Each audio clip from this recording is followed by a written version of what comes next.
FODMAPs. Talvez você já tenha ouvido falar sobre esse grupo de alimentos, talvez não, mas o fato é que esse tipo de alimento pode ser o que está separando o sucesso do fracasso e o seu bem-estar do seu mal-estar em termos de saúde gastrointestinal. Se essa é a sua primeira vez aqui no canal, seja muito bem-vindo e muito bem-vinda. Aqui no canal do Sr. Tanquinho a gente fala sobre alimentação saudável, a gente fala muito de dieta low carb, cetogênica, jejum, mas também de outros temas relacionados à sua saúde, para você viver uma vida mais longa, feliz e saudável. Eu sou Guilherme, um dos fundadores, e te convido a se inscrever aqui no canal e ativar o sininho para você ser avisado quando saírem vídeos novos, se esses assuntos de alimentação saudável interessam a você. E o assunto de hoje são os FODMAPs. O que são os FODMAPs, né? Você percebe que tem algum tipo de coisa no ar quando nota que tem dois tipos de pessoas que começam a fazer uma alimentação mais baseada em comida de verdade, com menos carboidratos refinados. Estou dizendo aí de frutas, legumes, verduras, mas também peixes, ovos, carne, enfim. As pessoas começam a comer isso em vez de comer açúcar e farinha. Porém,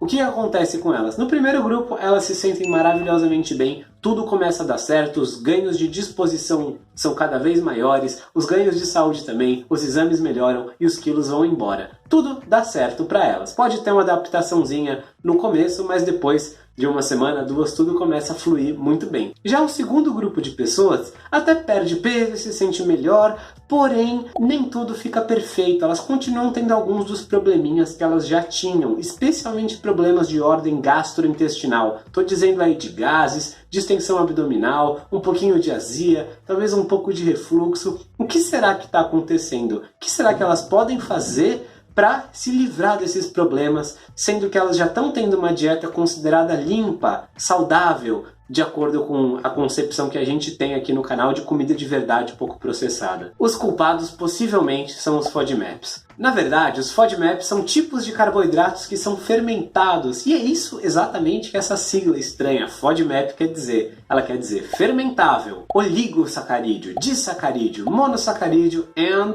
polióis. Então fica aí FODMAP. Elas são todos os alimentos que se encaixam nessa definição. São esses tipos de carboidratos, né? Oligosacarídeos, monossacarídeos e disacarídeos e polióis são tipos de carboidratos.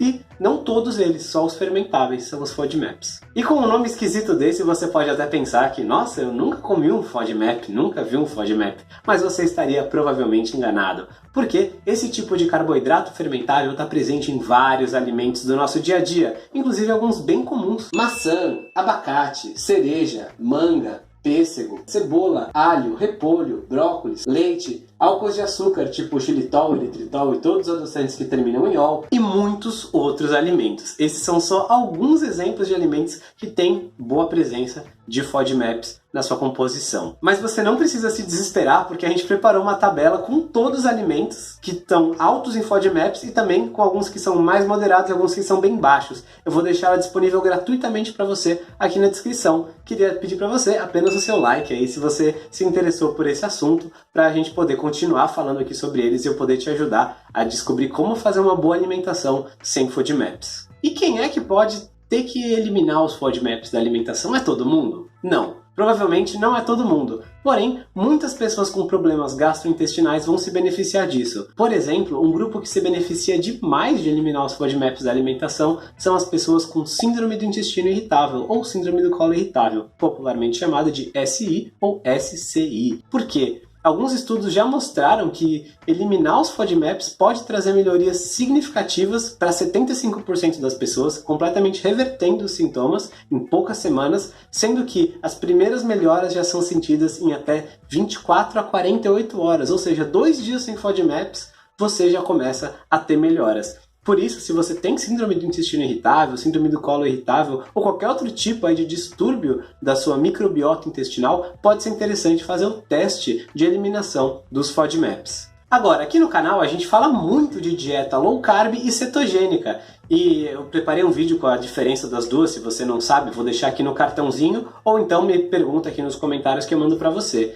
E você talvez se pergunte... Tá, mas, senhor Tanquinho, eu já faço uma dieta baixa em carbo, então por que os FODMAPs estão me atrapalhando, né? Por que esses carboidratos estão me atrapalhando se eu já como pouco carboidrato? A verdade é que tem vários alimentos que são baixos em carboidratos, porém que uma boa parte desses carboidratos são fermentáveis, são do tipo FODMAPs. Um exemplo bacana é a cebola, por exemplo. Muita gente na low carb usa cebola para temperar ou para comer crua na salada, e a cebola tem relativamente poucos carboidratos, porém quase todos eles aí são um tipo de FODMAPs. Outro exemplo é o brócolis ou os aspargos, por exemplo. São aí vegetais que são liberados na cetogênica porque eles têm pouco carbo, perto da saciedade que te dão, porém esses carbos são do tipo FODMAPs. Falando em vegetais liberados, eu preparei um outro vídeo sobre isso também. Me pede aqui os vegetais liberados que eu mando o vídeo para você. Mas eles só são liberados se você não for intolerante a FODMAP, senão eles podem dar algumas complicações para você. E por que essas complicações acontecem? Elas acontecem porque os carboidratos chegam mais ou menos inteiros no seu intestino grosso e lá eles são fermentados pela bactéria. Isso não deveria acontecer. O que acontece quando você come um carboidrato é o seguinte: você vai quebrando um carboidrato grandão em pedacinhos menores, de maneira simplificada é mais ou menos isso, e aí os pedacinhos menores podem ser digeridos e absorvidos no seu intestino delgado. Para quebrar o carboidrato grandão em carboidratos menores, você usa estruturas chamadas de enzimas. Então, por exemplo, o amido, que é um carboidrato bem grandão, várias moléculas de glicose juntas, é quebrado pela enzima chamada amilase. A lactose, que é o açúcar do leite, ela é um disacarídeo, formada por 2 carboidratinhos, digamos assim. E ela é quebrada por uma enzima chamada de lactase. O que acontece? Por exemplo, no caso da lactose, que é um FODMAP. O que acontece é que muitas pessoas não têm a enzima lactase. E isso pode fazer com que elas tenham reações ao leite, por exemplo, ou a produtos que contenham a lactose. Eu falei sobre isso num outro vídeo também. Comenta aqui da dieta sem lactose, dieta sem queijos, que eu mando para você. Só que a lactose não é o único que causa esse problema. Vários outros tipos de alimentos têm carboidratos fermentáveis. A lactose é só um tipo deles. Por exemplo, a cebola não tem nenhuma lactose, que eu mencionei, e ela pode causar esses problemas. Algumas frutas também têm alguns FODMAPs presentes nelas. Na verdade, a frutose, que é um tipo de açúcar da fruta, é um FODMAP. Ela é um carboidrato fermentável. Outro exemplo de alimento que é FODMAP também é o xilitol e o eritritol. São adoçantes baixos em carboidratos. Então, se você está fazendo receitinhas low carb, e a gente ensina algumas aqui no canal também, se você não tem problema com FODMAPs, pode adoçar um xilitol ou eritritol no lugar de açúcar, que vai ter menos calorias, menos carboidratos, não vai elevar a glicemia no seu sangue, não vai mexer muito com a sua insulina, ou seja, é bem mais saudável que o açúcar. Porém, se você não lida bem com os FODMAPs, você vai se dar mal ao consumir uma grande quantidade de xilitol ou mesmo de eritritol, embora o xilitol tenda a ser pior para quem tem problema com os FODMAPs, porque esses álcoois de açúcar são os polióis, o P da sigla do FODMAP,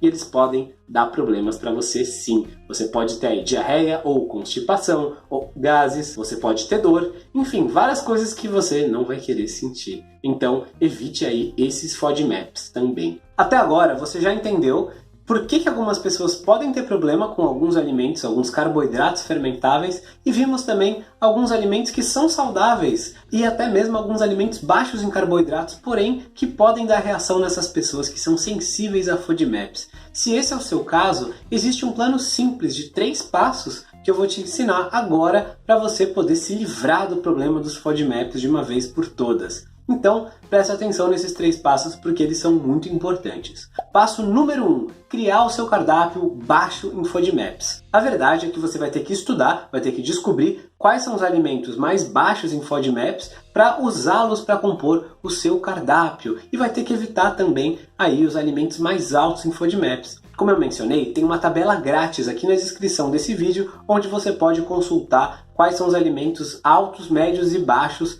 em FODMAPs. Você pode baixar gratuitamente essa tabela. Passo número 2, seguir esse cardápio por algumas semanas. É muito importante que você siga por algumas semanas o seu cardápio baixo em FODMAPs, sem exceções. É verdade que você já vai sentir as melhoras nas primeiras 24 a 48 horas. Porém, também é importante que você não faça exceções para você poder regularizar o seu consumo de alimentos para ser uma dieta bem baixa em FODMAPs mesmo, porque isso é muito importante para o passo número 3. O passo número 3 envolve você reintroduzir aos poucos alguns alimentos, um por um, que são um pouquinho mais altos em FODMAPs.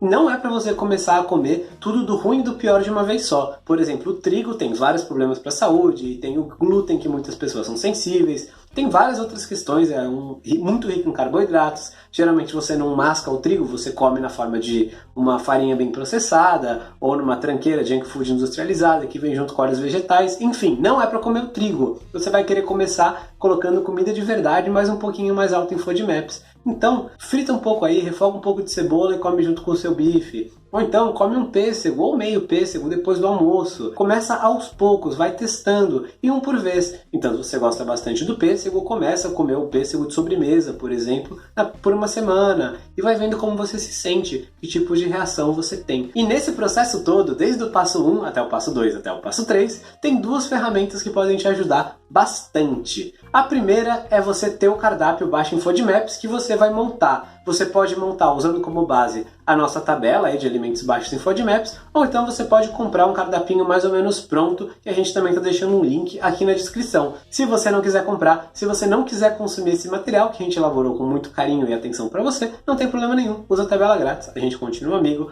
é só mais uma opção de recurso. E a segunda ferramenta que pode te ajudar bastante é um diário alimentar. Um diário alimentar é basicamente uma ferramenta na qual você anota o que você comeu e como é que você se sentiu depois. Isso vai ser útil não na hora não faz tanta diferença, mas quando você for olhar, você que talvez nem se lembre o que você comeu ontem, ou na semana passada, ou no mês passado, quando você tiver tudo isso anotadinho, você vai conseguir identificar padrões e ver quais comidas, quais alimentos, e mesmo quais horários, ou se muitos carboidratos juntos, muitos FODMAPs de uma vez, etc e tal, causam determinadas reações para você. E assim você vai conseguindo incluir mais alimentos naquela lista, naquele cardápio que você já montou para testar a sua tolerância aos FODMAPs. Então agora eu queria saber de você, se você já testou uma dieta sem FODMAPs ou se vai testar. Espero que esses recursos que a gente separou, que estão na descrição aqui, tanto a tabela gratuita quanto o material completo pago, possam ser úteis a você, e queria te dar uma dica final de que uma dieta carnívora, que você não come plantas e vegetais, é uma dieta de zero FODMAPs também. Essa estratégia pode parecer uma grande loucura no primeiro momento,